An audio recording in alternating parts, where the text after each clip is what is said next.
پیارے دوستوں، السلام علیکم۔ امید کرتی ہوں کہ آپ سب لوگ خیریت سے ہوں گے۔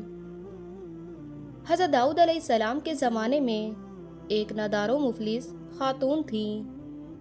اس کے پاس جو تھوڑی سی رقم تھی اس سے اون یا روئی وغیرہ خریدتی اور اسے کاٹ کر اس کی اٹیاں بناتی، پھر انہیں بیچ کر انتہائی سادگی سے اپنے اور اپنے بچوں کے اخراجات پورے کرتی تھی۔ ایک دن وہ اٹیاں بنا کر بازار میں بیچنے کے لیے سر پر رکھ کر جا رہی تھی کہ اچانک تیزی سے ایک کوّا آیا اور ایک اٹی اٹھا کر لے گیا۔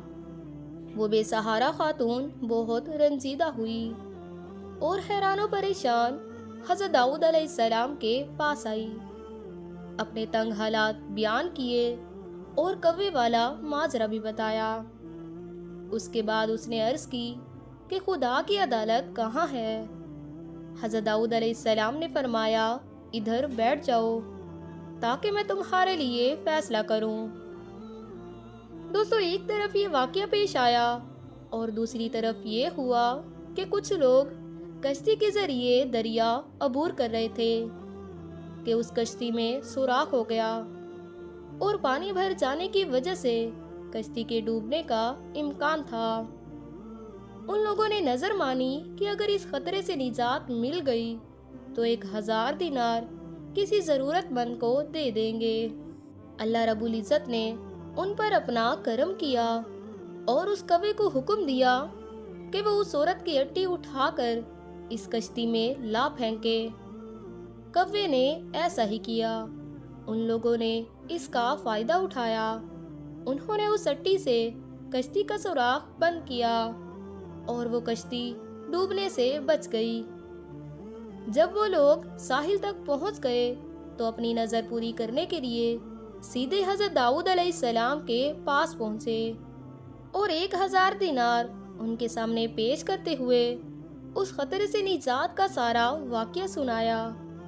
حضرت داؤد علیہ السلام نے اس خاتون کے سامنے خدا کی حکمت و عظمت بیان کی اور وہ 1000 دینار اس خاتون کو دے دیے۔ وہ خاتون بہت خوش تھی اور سمجھ گئی کہ خدا سے زیادہ کوئی بھی اپنے بندوں پر احسان کرنے والا نہیں ہے۔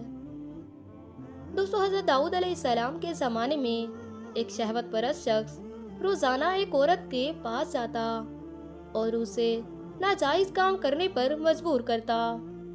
اللہ تعالیٰ نے اس عورت کے دل میں ایک بات ڈالی کہ وہ اس شہوت پرست شخص سے کہے کہ تو جب بھی میرے پاس آتا ہے تو ایک اجنبی شخص تیری بیوی کے پاس جاتا ہے۔ اس خاتون نے جب یہ بات اس سے کہی تو وہ دوڑا دوڑا اپنے گھر گیا اور کیا دیکھا کہ ایک اجنبی شخص اس کی بیوی کے ساتھ ہم بستر ہے۔ وہ یہ دیکھ کر پریشان ہوا، اس شخص کو پکڑا اور حضرت داؤد علیہ السلام کے پاس پہنچا اور کہنے لگا، اے پیغمبر، میرے اوپر ایک ایسی مصیبت آئی ہے جو آج تک کسی پر نہ آئی ہوگی۔ حضرت داؤد علیہ السلام نے پوچھا کہ تمہاری مصیبت کیا ہے؟ وہ شہوت پرست شخص کہنے لگا کہ اے پیغمبر، اس شخص نے میری غیر موجودگی میں میرے گھر آ کر میری بیوی کے ساتھ ناجائز کام کیا ہے۔ تو اللہ رب العزت نے حضرت داؤد علیہ السلام پر وحی نازل کی کہ اس شخص سے کہہ دو کہ جیسا کرو گے ویسا بھرو گے۔ دوستو، امید کرتی ہوں کہ آپ کو آج کا یہ واقعہ پسند آیا ہوگا۔ اگر ویڈیو اچھی لگی ہو تو اسے لائک اور شیئر ضرور کریں اور ہمارے یوٹیوب چینل کو سبسکرائب کریں۔